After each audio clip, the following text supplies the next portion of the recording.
Fala aí galera, tudo bem com vocês? Eu sou o professor Edvan e hoje iremos começar a nossa disciplina de cálculo diferencial, certo? Essa disciplina bastante útil no curso de matemática, assim como em outros cursos também, como o curso de física, o curso de química, de biologia, várias engenharias, todas elas fazem uso dessa disciplina que tem muita utilidade e muita aplicação em nosso meio, certo? A nossa aula de hoje é sobre limites, certo? A noção intuitiva de limite. O que é um limite? Certo? Depois iremos aprofundar os conhecimentos sobre limites. Posteriormente, estudaremos sobre as derivadas.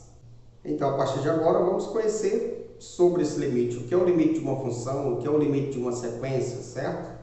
Acredito que muitos de vocês talvez já tenham até estudado alguma noção de limite no ensino médio, mas agora teremos um conhecimento mais sólido sobre essa disciplina, beleza? Então, galera, vamos ter aqui a nossa primeira noção intuitiva sobre limite para depois a gente formalizar essa ideia de limite, certo?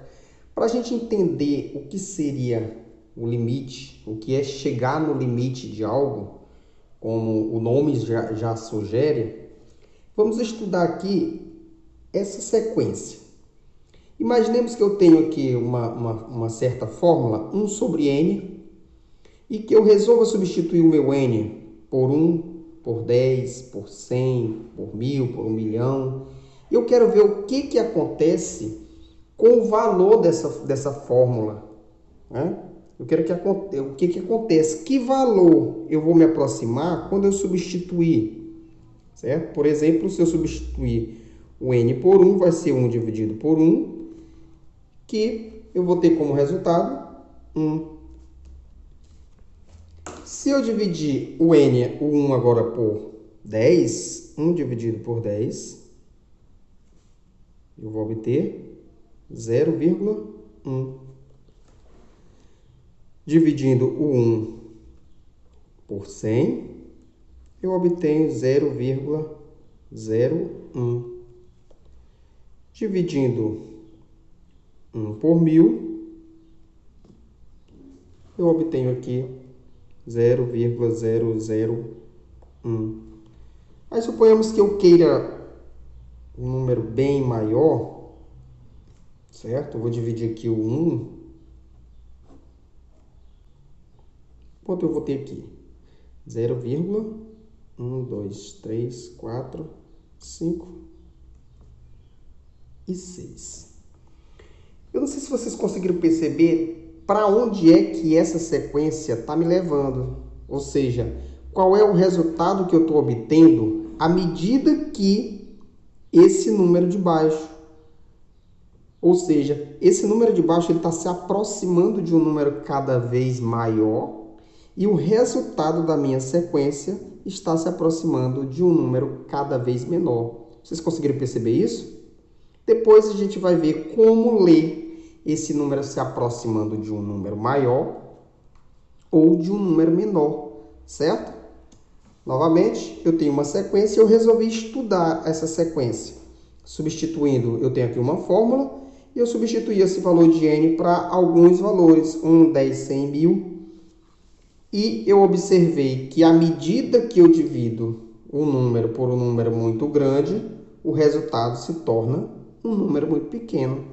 Agora eu tenho aqui a mesma sequência, só que eu vou substituir os meus valores de n por valores muito pequenos, substituindo primeiramente por 1, depois por 0,1, depois por 0,01 e assim sucessivamente para eu ver o que acontece com os valores da minha sequência. 1 sobre 1 eu já sei que é igual a 1. 1 sobre 0,1 eu obtenho 10. 1 sobre 0,01 eu obtenho 100.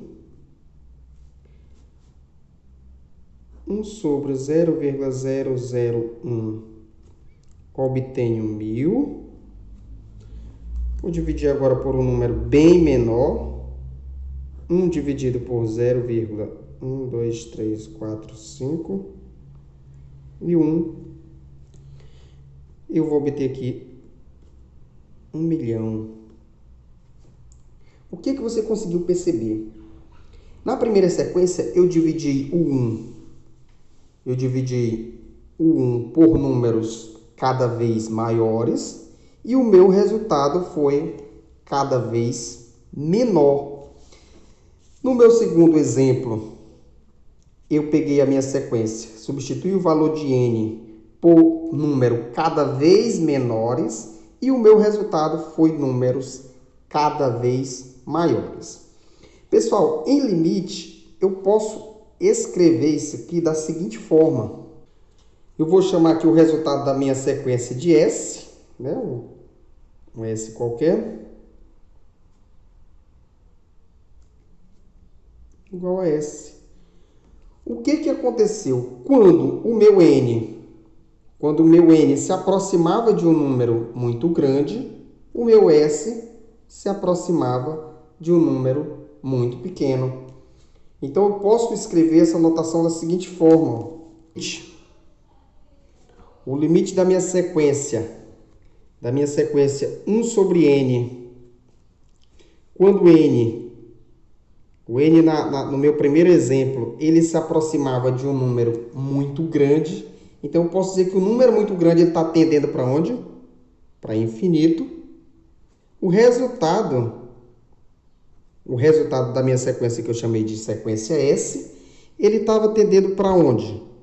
Ele estava tendendo para um número muito pequeno, ou seja, ele estava tendendo para zero, certo? Muito pequeno, mas um valor positivo, certo? Essa notação aí vocês irão ver falar muito sobre ela ainda. Observe, ó. Observe aqui, quando o meu n estava crescendo, o meu S estava diminuindo. E a notação que iremos utilizar é essa. O limite de uma sequência 1 sobre n, quando n tende ao número muito grande, esse número muito grande, a partir de hoje, é o infinito. Quando n tende a infinito, a minha sequência, o valor tende para zero. Já o meu segundo caso, eu estava tornando os números, os valores de n, cada vez menores. Então, como eu vou escrever? Ó? Eu vou escrever aqui o limite de 1 sobre n, quando esse n está tendendo para um número pequeno, no caso, lá estava tendendo para zero, o resultado da minha sequência estava dando um número muito grande, cada vez maior. E esse número muito grande, já falei que é o infinito. Então, com esses exemplos, utilizando essa sequência, acredito que deu para você ter uma noção intuitiva sobre limite. Eu vou dar outro exemplo geométrico para a gente ancorar as ideias, certo? Continuando aqui a nossa ideia sobre limite, vamos observar aqui agora um exemplo geométrico, certo? Imagine você que eu quisesse subdividir um quadrado de lado 1 em várias partes. E cada parte eu fosse dividindo a metade da anterior. Por exemplo, inicialmente eu tenho aqui um quadrado de lado 1, consequentemente a área será 1, e eu posso fazer subdivisões. Eu pego o meu quadrado e divido aqui a metade, ficou metade para um lado, metade para o outro. Eu peguei essa metade e dividi ao meio, obtendo aqui 1/4. Eu peguei 1/4 e dividi ao meio, que foi aqui, obtendo 1/8. Eu peguei 1/8 e dividi ao meio, ficou 1 sobre 16. E 1 sobre 16 dividido na metade, eu vou obter 1 sobre 32. E assim sucessivamente, certo? O que eu posso entender como limite aqui? Se você quiser obter a área desse quadrado por meio do somatório, você vai somar 1/2 mais 1/4 mais 1/8 mais 1 sobre 16 mais reticência mais até 1 sobre um um número aqui, 2, a potência de 2 elevado ao n qualquer. Observe que esse somatório, ele vai dar a área do meu quadrado. Só que sempre terá uma fração, certo? Sempre terá uma fração, 32, 64, 128, 256, 512, 1024. E por aí vai, sempre restará uma fração. Eu sei que essa área está tendendo para onde? Para 1. Então, a ideia de limite é essa. É eu me aproximar de um valor e não necessariamente chegar a esse valor. Sempre terá esse limite. Sempre terá um intervalo entre um número e o seu resultado final. Essa é a nossa noção intuitiva de limite. A mesma coisa poderia acontecer com a nossa sequência. A nossa sequência, no nosso primeiro caso, ó, observa que ele vai se aproximar de zero, ou seja, isso é um número muito pequeno, mas quantos zero eu acrescentar aqui, essa sequência vai se aproximar cada vez mais de zero, mas nunca chegará necessariamente ao zero. A mesma coisa acontece com a minha segunda sequência. Eu posso diminuir quanto eu quiser o valor de n, que eu nunca vou chegar no infinito, porque não existe uma representação do infinito. Ele vai tender ao infinito. E essa é a linguagem que iremos utilizar agora para frente, para os próximos conteúdos. Então, galera, com a noção intuitiva de limite que a gente teve, já dá para a gente calcular alguns limites para você ter a ideia aí de como se calcula limite, certo? Baseado naquele exemplo da sequência. Eu vou começar aqui, eu tenho aqui 3 exemplos, o limite de 2x mais 3, quando x tende a 3, certo? Eu tenho aqui uma expressãozinha, e eu quero saber o que acontece quando x se aproxima de 3, certo? A gente poderia fazer isso substituindo alguns valores, né? Eu vou fazer aqui uma tabelinha com alguns valores para a gente ver o que acontece. Vamos observar agora o que acontece com a nossa expressãozinha aqui quando o x se aproxima do 3. Eu montei aqui uma tabela para a gente fazer esse estudo. Primeiramente, substituir por 2, o valor da expressão deu 7. Substituir por 2,5 deu 8, 2,9 deu 8,8, 2,99, mais próximo do 3, deu 8,98. Primeiramente, eu estou aproximando do 3 por valores menores que o 3, ou seja, x tendendo a 3 pela esquerda. Agora, fazendo o mesmo procedimento, eu vi que eu obtive aqui, ó, 8,98, um número próximo de 9. Vamos ver o que acontece quando eu aproximo os valores de 3 pela direita de 3. 3,1, substituir na expressão, deu 9,2. Aproximei mais do 3, 3,01, deu 9,02. Aproximei mais ainda, 3,001, apliquei na função e obtive 9,002. O que eu concluo com esse meu pequeno estudo? Que quando x está tendendo a 3, tanto pela direita como pela esquerda, o resultado da minha função está se aproximando de quanto? Ó? Pela esquerda se aproximou 8,9 de 9. Pela direita se aproximou também de 9. Então, eu posso dizer que o limite da minha função 2x mais 3, quando x tende a 3, é igual a 9. Ah, professor, posso substituir aqui? 2 vezes 3, 6. 6 mais 3, 9.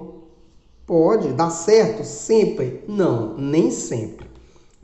Iremos estudar vários outros casos, várias outras técnicas. Para isso, a gente tem que ter uma definição formal de limite, por enquanto. É só essa noção intuitiva de como calcular. Ah, eu calculo substituindo? Só que existem regras para alguns casos. Eu vou já mostrar aqui uma restrição. Esse aqui eu posso substituir, no lugar de x ao quadrado, eu colocar 4? Pode. 4 ao quadrado, que é igual a 16. Então, o limite de x ao quadrado, quando x tende a 4, é igual a 16. O limite de x à terceira menos 1, quando x tende a 2, vai ser quanto? Substitui. 2 à terceira menos 1. 2 à terceira, 8. Menos 1, 7. Agora, imaginemos o seguinte caso. Se eu tivesse aqui o limite de 2x mais x ao quadrado sobre x, quando x tende para 0. O que aconteceria? Você iria substituir 2 vezes 0, 0, mais 0, 0, dividido por 0. O meu resultado seria 0 sobre 0. Isso aqui é uma indeterminação matemática e no decorrer dos nossos estudos iremos ver como resolver isso aqui para superar essa indeterminação matemática. Beleza? Então, no nosso próximo vídeo, iremos fazer a definição formal de limite para então a gente prosseguir os nossos estudos. Um abraço e até a próxima.